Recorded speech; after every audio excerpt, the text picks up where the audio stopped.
sais pas si vous vous rendez compte, mais cet autocollant là, il a été collé quand j'avais 7 ans. Qu'est-ce que je faisais quand j'avais 7 ans?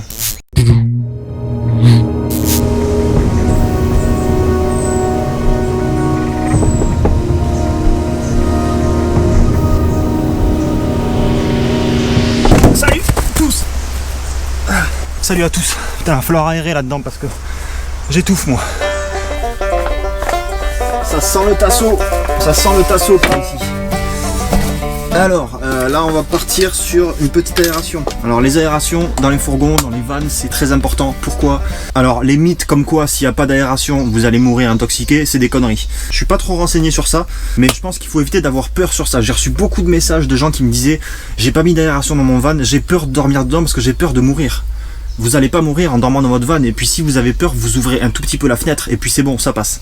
Évidemment, si vous dormez à 15 dans un petit véhicule comme ça et que vous n'avez pas d'aération, évidemment, au bout d'un moment, ça va être compliqué de respirer, mais de là à mourir. Bref, c'est quand même bien d'avoir des aérations dans son véhicule. Pourquoi? C'est bien de pouvoir renouveler l'air, parce qu'elle va se charger en humidité quand vous allez dormir dedans ou quand vous allez vivre dedans. Enfin, c'est pour réguler l'air et pour renouveler l'air, voilà, tout simplement. Les aérations, il y a des normes sur ça. Moi, honnêtement, je vais pas suivre les normes dans les détails parce que ça m'intéresse pas, et puis ce véhicule, je vais pas le mettre en VASP. On y viendra plus tard. Je vais vous afficher la norme ici, là, rapidement.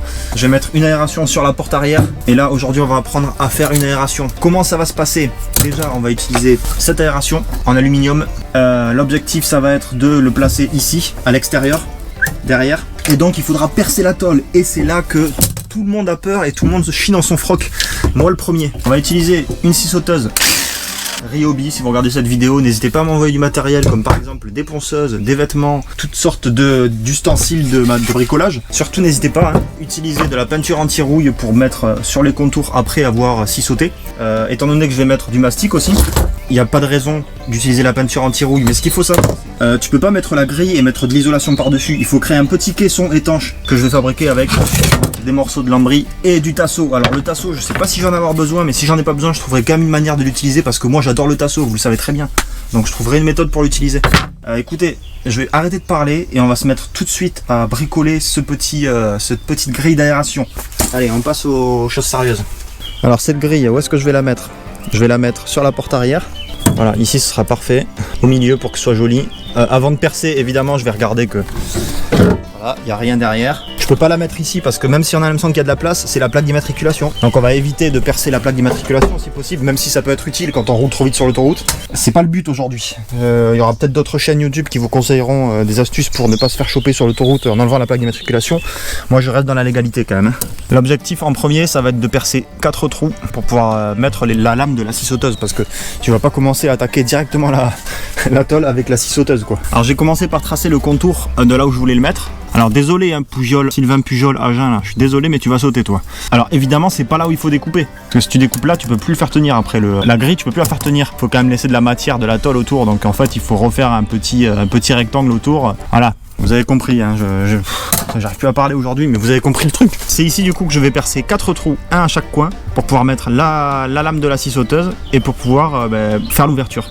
Quelle est la chose pour vous la pire à faire quand vous faites un van? À mon avis, c'est l'électricité et la mise en place des aérations et des fenêtres. Il faut percer la tôle de son véhicule et ça c'est bizarre. Allez c'est parti, on va percer la tôle.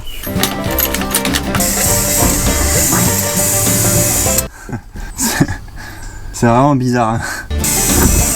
Bam. Alors là j'ai fait les pré-trous avec un petit foret. J'ai ma lame de scie sauteuse qui a disparu, elle s'est fait la malle. Là vous avez le temps hein, que je cherche pour laisser un commentaire ou mettre un petit pouce bleu là, le temps que je cherche, que je vous montre mon cul là. Voilà, alors là j'ai fait les pré-perçages, maintenant je vais faire le perçage final. En fait j'ai la lame de la scie là, il faut que je puisse la passer dans le perçage final. Attendez parce qu'il y a Jean-Michel Tracteur qui passe. Attendez un peu. Donc je prends un foret plus gros, voilà. Alors c'est beaucoup plus gros je sais, mais ceux que j'ai ils sont trop petits. Donc je suis obligé de prendre celui-là, il est largement assez gros pour faire passer la lame de la scie sauteuse. Putain ça c'est... Il fait la taille de la visseuse le truc. Il est aussi grand que la visseuse. Ouais, le trou va être assez gros ouais. Ce truc de malade. Regardez la taille du bordel. Je viens de percer mon véhicule comme ça là. Ça rentre, c'est bon hein. Ça rentre comme papa dans maman là hein. Maman qui a eu plusieurs enfants quand même. Je suis désolé pour ces blagues. Voilà, donc là si je me suis foiré c'est mort. Je peux jeter mon véhicule, poubelle. Alors l'étape de la scie sauteuse, attention, si je peux vous donner un conseil, alors je donne pas forcément des très bons conseils moi, et j'ai probablement des choses que je ne sais pas faire, et d'ailleurs, voilà, j'en profite évidemment de cette vidéo, pour partageons notre expérience. Si vous avez des idées, ou que vous remarquez des choses que je fais pas bien, ou que je pourrais faire mieux, ou chaque personne a sa solution, et peut-être que vous avez des petites astuces à me faire partager. Mais si vous voulez un conseil, alors ce que je vais faire, c'est que je vais éviter de faire glisser la scie sauteuse sur le métal pour éviter de rayer là, parce que là j'ai le sabot là. J'ai retrouvé des vieux tampons qu'on met sous les pieds de table. Et on va les foutre sous le sabot là. Voilà. Et là, alors là, très important, là par contre je déconne pas. Hein. Là les lunettes. Quand tu découpes de la tôle, t'as des petits morceaux, des petits copeaux de métal qui surgissent de partout. Donc là c'est vraiment lunettes, parce que là, une limaille de métal dans les yeux, c'est... Bon, ça m'est jamais arrivé, mais bon. J'ai un ami à qui c'est arrivé et bon, il m'a expliqué, c'est pas très agréable. Donc là, lunettes obligatoires. Donc c'est le style bricoleur à son maximum. Hein. Alors là, par contre, si vous mettez pas de lunettes, c'est la licence blaireau qu'il faut avoir. Là, c'est au-dessus de la licence tocard. Si vous pouvez avoir un t-shirt à manches longues, par exemple, ou même carrément, vous mettez une combinaison de ski avec le masque, le bonnet et l'écharpe. C'est parfait, ça. Et là, c'est parti. On est parti pour... Ben, c'est parti. Premier trait de scie, c'est très simple en fait, ça coupe très bien, c'est juste qu'il faut pas se planter parce que là si tu te plantes, tu peux pas reprendre une planche pour la recommencer. Là c'est faut changer, prendre une porte pour la recommencer. On est parti pour les 3 autres traits de scie. Donc là la journée se termine. Attention, la vidéo n'est pas terminée. La journée se termine dans la vraie vie, mais dans la vidéo, dans 5 secondes ça continue, hein, et c'est pas la fin. Donc restez là et abonnez-vous et laissez un commentaire et un pouce bleu. La totale quoi, c'est la folie.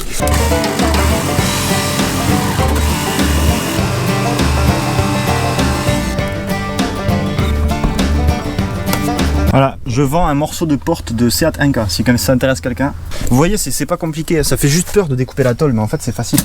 Il y a un truc qu'il faut que vous sachiez en bricolage, c'est que la fin justifie les moyens. C'est-à-dire que si tu arrives à découper une planche en utilisant par exemple une fourchette, et ben tant mieux. Tu auras réussi à découper ta planche et avoir le résultat que tu veux, même si c'est avec une fourchette, c'est pas grave. Ce qui compte, c'est que tu aies réussi. Alors les puristes du bricolage me diront ah non, attention, si tu veux découper une planche, il faut absolument utiliser une scie à bois.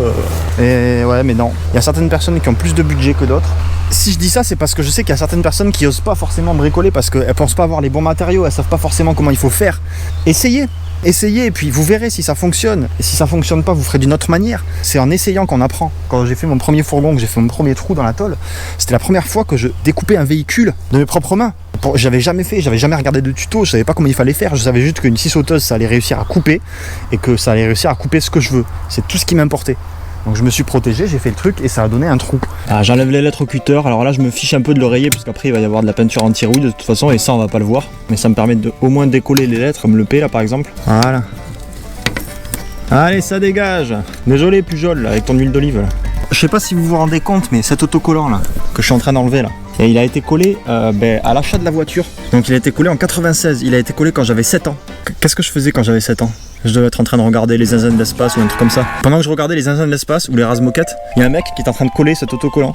Voilà, je trouvais l'anecdote, ça fait revenir en arrière quoi. Eh, tu veux pas accélérer au lieu de faire le pitre? Non, plus sérieusement, en fait ça veut dire que cet autocollant là, si on y réfléchit bien, il a fait 25 ans de tôle quoi. Allez, au boulot. Du coup j'ai laissé que le jol. Je trouve que ça fait joli. Après avoir nettoyé là, je passe un petit coup de papier à poncer pour enlever toutes les bavures. Attention, la tôle ça coupe. Faites gaffe hein. Je ponce donc je suis. Oh là là. Ouais, véridique. Je m'en excuse mais je me suis pris un casse-croûte. C'est de la salade peine au poulet. Il me fait un peu de peine ce poulet.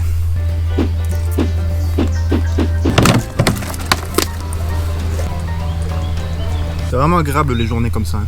Il fait beau, t'es dans un bel endroit, tu bricoles. Parfait. Et ensuite on viendra poser la grille avec du joint Sika tout autour. Et on viendra mettre 2 tasseaux derrière là. Visser la grille et comme ça les 2 tasseaux ils permettront de bien fixer la grille le temps que le Sika sèche. Donc c'est parti. Ça va être très simple. Là ici il va y avoir une paroi. On va mettre un morceau de lambris ici. Et on va pouvoir mesurer la distance qu'il y a entre le lambris et la grille.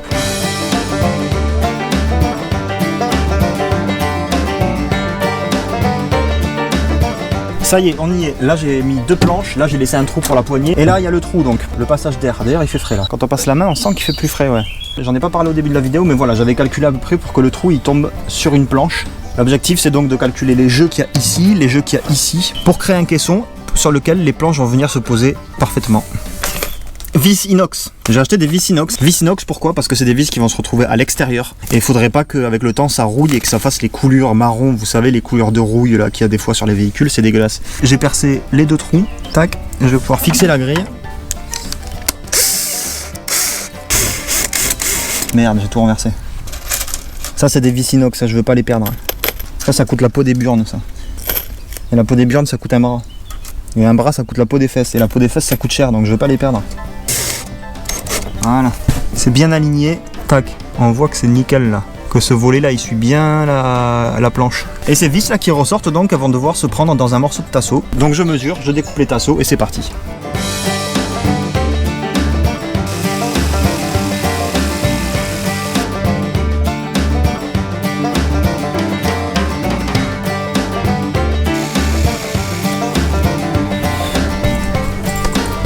Allez, on va y foutre un petit coup de sika. Je vais en profiter pour fixer la grille définitivement. Donc je vais foutre un petit coup de sika tout autour. Et puis je vais laisser reposer toute la nuit jusqu'à demain. Et demain on pourra continuer. Première étape que j'ai fait mais que vous n'avez pas vu, nettoyer tout le tour là. Prise en main du pistolet à sika.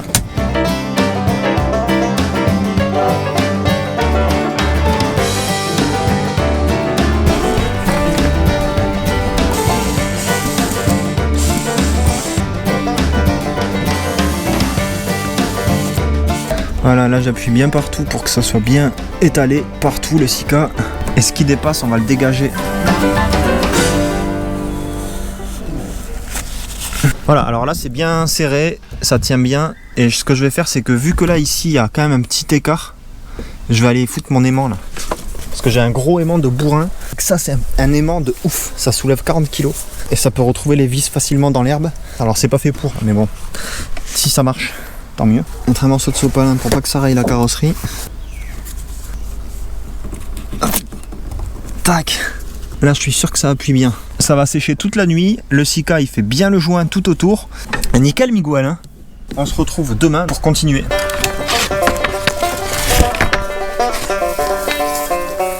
Messieurs, dames, il se trouve que cette semaine a été un petit peu plus courte que d'habitude pour moi, et c'est pour ça que je vous propose de regarder la suite de la pose de l'aération très vite. Mais vous verrez, cette vidéo a déjà été très complète, et la prochaine fois ça va être du lourd. On va carrément concevoir la grille de l'aération pour l'imprimer en 3D, ouais je sais, j'adore l'impression 3D, et vous verrez, c'est beaucoup plus marrant que ce qu'on pense. En attendant, merci à tous, portez-vous bien, et à bientôt, ciao.